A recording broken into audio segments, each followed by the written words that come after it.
Kaunti ya Kisii ni kwamba maafisa wa polisi katika kaunti hiyo wanapata uhamasisho kuhusu amani wakati wa kampeni na uchaguzi mkuu wa Agosti tarehe 9, na ni hafla inayoendelezwa na mashirika mbalimbali kwa ushirikiano na wakuu wa idara ya usalama. Crispin Otieno anaungana nasi hivi sasa kutoka kaunti ya Kisii. Crispin, hujambo? Mara kwa mara wakati wa uchaguzi tunaona kama kuna mvutano kati ya maafisa wa usalama pamoja na wananchi. Je, hafla hii inalenga kufanya mabadiliko ya aina gani?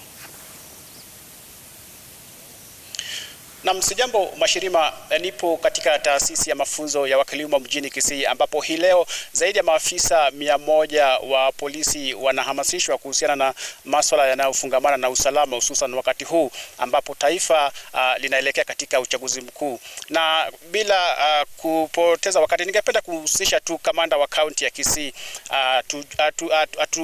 fafanulie zaidi kuhusu mkutano huu wa leo.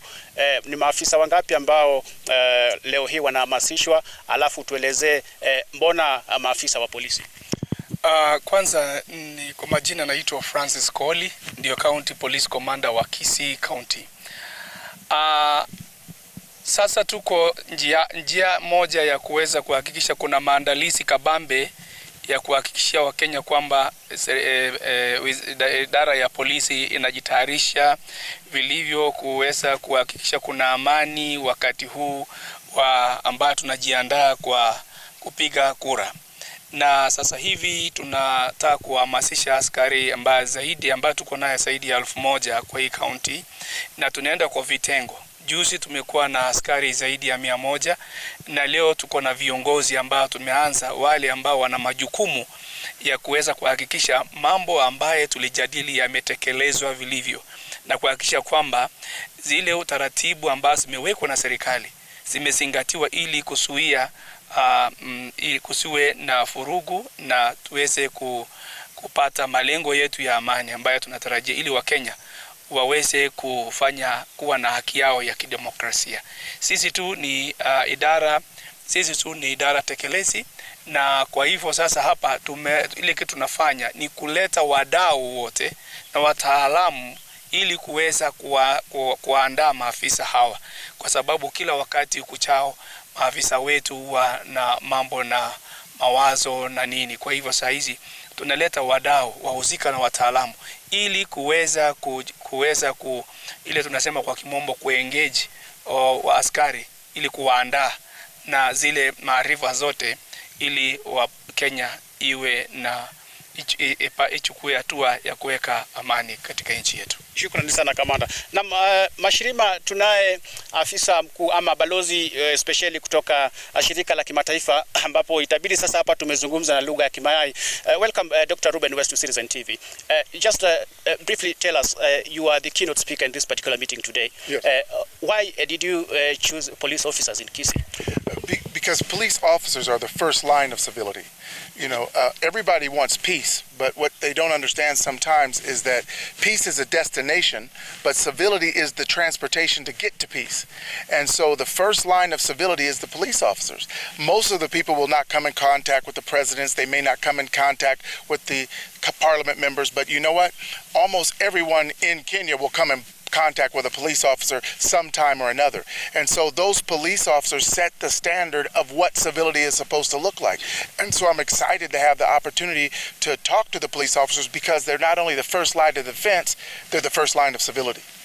Dr. Ruben, you've participated in peacemaking in various countries across the globe, and at this time our country is facing, we are moving to the general election on August 9th, and this particular, how is it important? And you've been to many countries. Yeah. How is lack of peace in those countries always lack of peace in various countries, of course, the countries you've been visiting, as compared to the country, we saw what happened in 2007 in the country was almost burning. And what do you have to say about that? Well, let me say this, that for the first time in a long time in the U.S., we experience violence in our transition of power. And most of the time, we are supposed to be the beacon of peace. We're supposed to stand for peace and positive change when it comes to transfer of power. But for some reason, there was there was violence. Now what we have to do is we have to look at what that reason was, and in my opinion that reason was a lack of civility. We have to realize that attitude reflects leadership. So when people are in charge, their words have power. And so they can say certain words that turn countrymen against countrymen, to turn politician against politician, to turn tribesmen against tribesmen. So I think what we have to look at is what is the way we have to communicate in a way that we can attack the problem but not attack the person. Because when we attack the person, there's someone who loves that person. There's millions of people who love that person, and they're not going to stand for it. And so what I've learned is the lack of civility in our communication that causes the conflict. I believe that civility is making a point without making an enemy. And I think a lot of times when we see violence around the world, it's because they haven't embraced civility as a principle to keep peace. Absolutely incredible. Thank you, Dr. West, for speaking to us. Mashirima, kama ulivyosikia hapo, ni balozi wa shirika la kimataifa ya United Nations kutoka kule Marekani, ambaye ni afisa mkuu ambaye atakuwa akihamasisha maafisa wa polisi kutoka kaunti hii ya Kisii.